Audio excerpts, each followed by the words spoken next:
দেখুন, আমি আজকে একটা পূর্ণ দিনে, পবিত্রতম দিন অক্ষয় তৃতীয়া, এরকম একটা শুভ দিনে মথুরা গ্রাম পঞ্চায়েতে বিভিন্ন বুথ আমি পরিক্রমা করছি, জনসংযোগ করছি এবং আমার সহকর্মী, সহযোদ্ধা এবং নেতৃত্বদেরকে সঙ্গে নিয়ে জনপ্রতিনিধিরাও সঙ্গে রয়েছেন। সেই সঙ্গে সঙ্গে এই এলাকার মানুষজনের কাছে এই যে রোদ্দুর গরম, তার উপরেও এইরকম একটা সময়ে মানুষজন রাস্তার মোড়ে মোড়ে অপেক্ষা করছেন। তাদের আশীর্বাদ নিচ্ছি, আবেদন করছি আগামী 23 তারিখ পবিত্র দিন, গণতন্ত্রের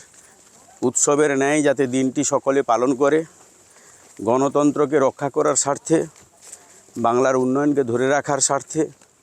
বাংলার সম্প্রীতি শান্তিকে ধরে রাখার স্বার্থে এবং দিদির যে দীর্ঘ জীবনের যে রাজনৈতিক লড়াই সংগ্রাম,